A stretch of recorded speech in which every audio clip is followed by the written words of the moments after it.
Friends, delegates, and fellow citizens, I stand before you this evening with a message of confidence, strength, and hope. 4 months from now, we will have an incredible victory, and we will begin the 4 greatest years in the history of our country. Together, we will launch a new era of safety, prosperity, and freedom for citizens of every race, religion, color, and creed. The discord and division in our society must be healed. We must heal it quickly. As Americans, we are bound together by a single fate and a shared destiny. We rise together or we fall apart. I am running to be president for all of America, not half of America, because there is no victory in winning for half of America. So tonight, with faith and devotion, I proudly accept your nomination for President of the United States. Thank you.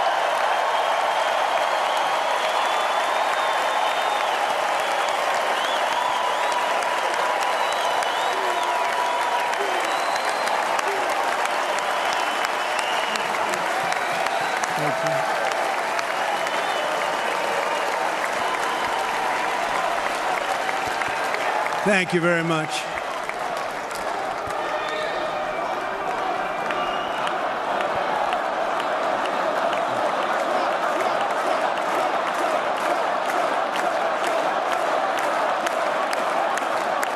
Thank you very much.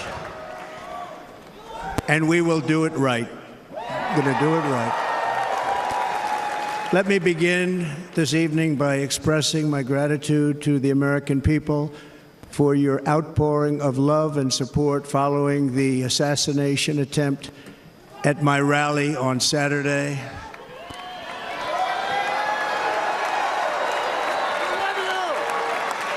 As you already know, the assassin's bullet came within a quarter of an inch of taking my life.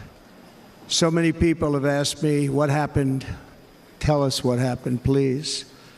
And therefore, I will tell you exactly what happened, and you'll never hear it from me a second time because it's actually too painful to tell. It was a warm, beautiful day in the early evening in Butler Township in the great Commonwealth of Pennsylvania. Music was loudly playing, and the campaign was doing really well. I went to the stage, and the crowd was cheering wildly. Everybody was happy.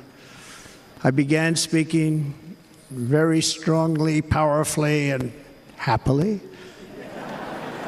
because I was discussing the great job my administration did on immigration at the southern border. We were very proud of it.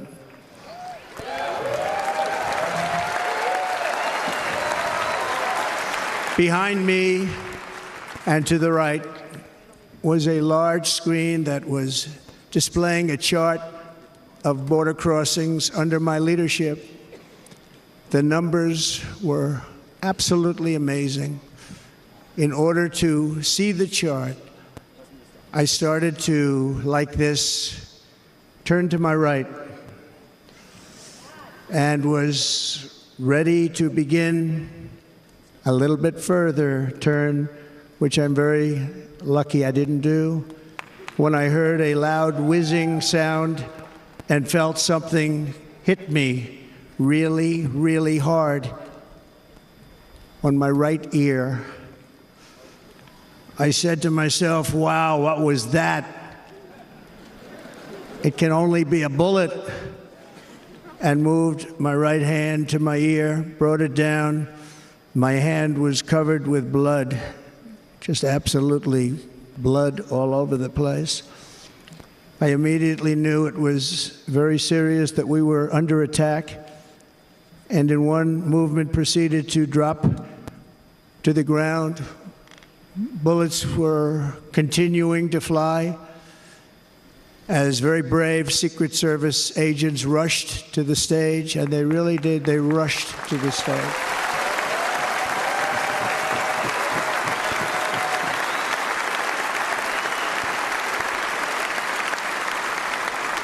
These are great people, at great risk, I will tell you, and pounced on top of me so that I would be protected. There was blood pouring everywhere, and yet, in a certain way, I felt very safe because I had God on my side. I felt that.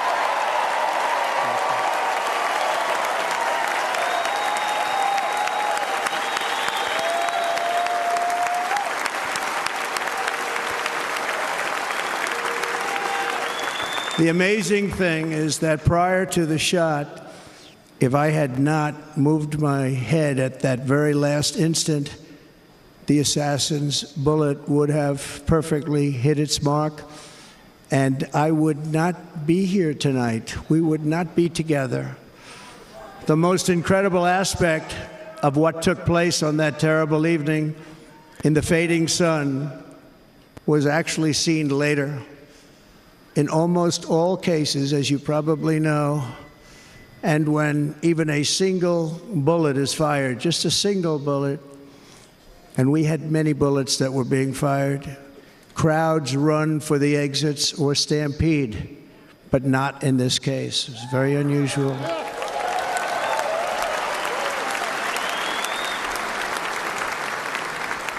This massive crowd of tens of thousands of people stood by and didn't move an inch. In fact, many of them bravely but automatically stood up looking for where the sniper would be. They knew immediately it was a sniper, and then began pointing at him. You can see that if you look at the group behind me. That was just a small group compared to what was in front.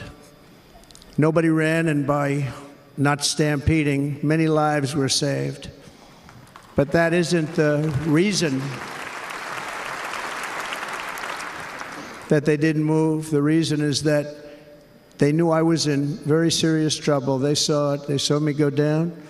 They saw the blood and thought, actually most did, that I was dead. They knew it was a shot to the head. They saw the blood. And there's an interesting statistic. The ears are the bloodiest part. If something happens with the ears, they bleed more than any other part of the body. For whatever reason, the doctors told me that. I said, why is there so much blood? He said, it's the ears. They bleed more. So we learned something, but they just, this beautiful crowd, they didn't want to leave me. They knew I was in trouble. They didn't want to leave me. And you can see that love written all over their faces. Incredible people. They're incredible people. Bullets were flying over us, yet I felt serene. But now the Secret Service agents were putting themselves in peril. They were in very dangerous territory. Bullets were flying right over them, missing them by a very small amount of inches. And then it all stopped. Our Secret Service sniper, from a much greater distance, and with only one bullet used, took the assassin's life, took him out.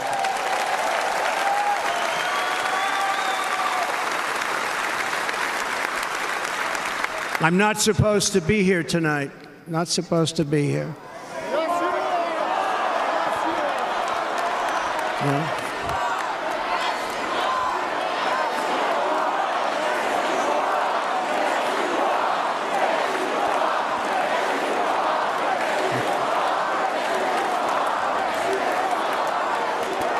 Thank you. But I'm not. And I'll tell you, I stand before you in this arena only by the grace of Almighty God.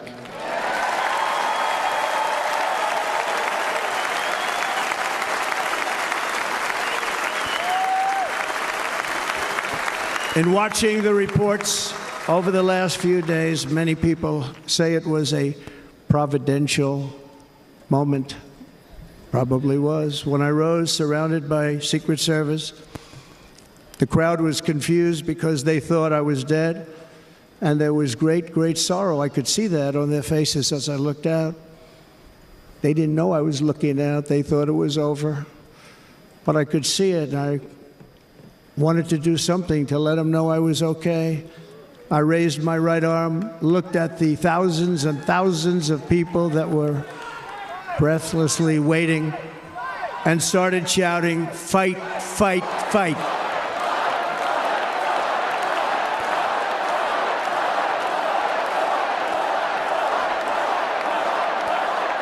Thank you. Once my clenched fist went up, and it was high into the air. You've all seen that. The crowd realized I was okay and roared with pride for our country like no crowd I have ever heard before. Never heard anything like it. For the rest of my life, I will be grateful for the love shown by that giant audience of patriots that stood bravely on that fateful evening in Pennsylvania. Tragically, the shooter claimed the life of one of our fellow Americans, Corey, comparator, unbelievable person, everybody tells me. Unbelievable.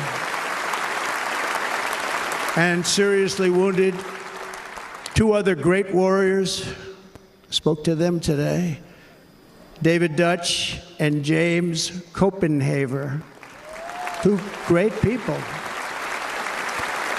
I also spoke to all three families of these tremendous people.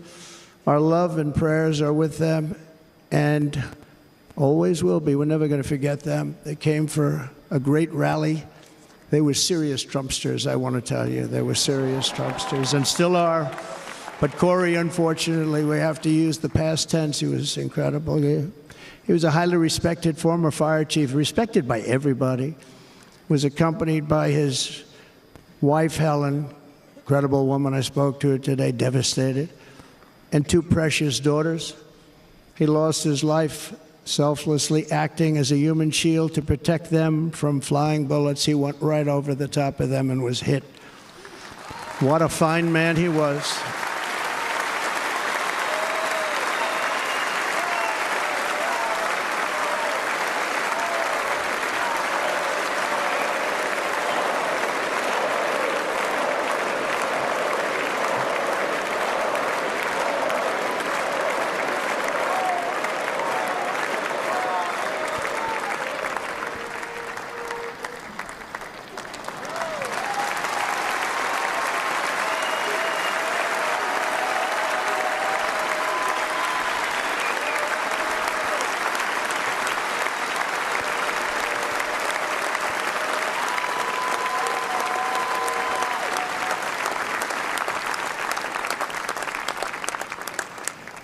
I want to thank the fire department and the family for sending his helmet, his outfit, and it was just something, and they're going to do something very special when they get it. But we did something which cannot match what happened, not even close.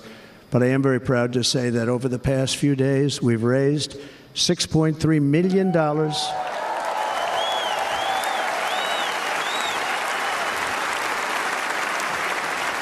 for the families of David, James, and Corey, including from a friend of mine just called up. He sent me a check right here. I just got it. $1 million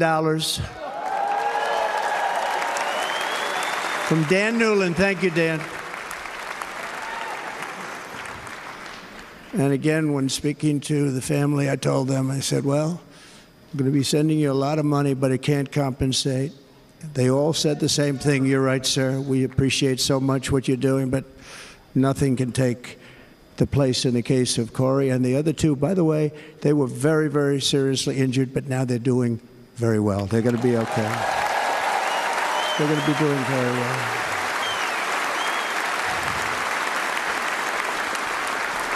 They're warriors.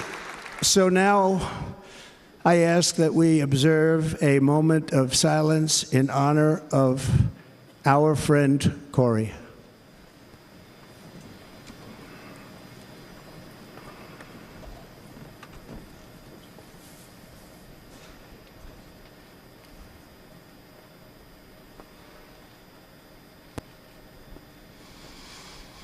There is no greater love than to lay down one's life for others. This is the spirit that forged America in her darkest hours, and this is the love that will lead America back to the summit of human achievement and greatness. This is what we need. Despite such a heinous attack, we unite this evening more determined than ever. I am more determined than ever, and so are you. So is everybody in this room.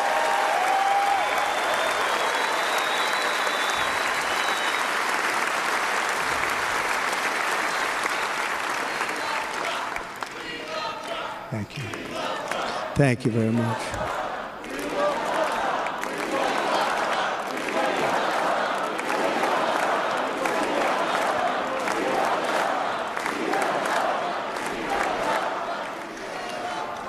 Our resolve is unbroken and our purpose is unchanged to deliver a government that serves the American people better than ever before. Nothing will stop me in this mission because our vision is righteous and our cause is pure. No matter what obstacle comes our way, we will not break, we will not bend, we will not back down, and I will never stop fighting for you, your family, and our magnificent country. Never.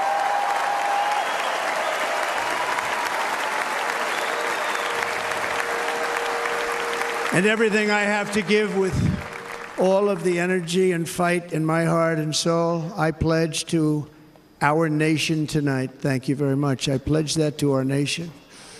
We're going to turn our nation around, and we're going to do it very quickly. Thank you.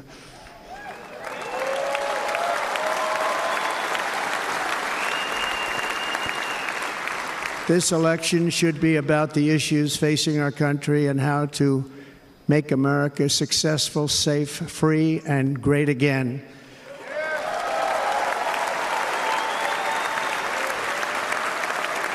In an age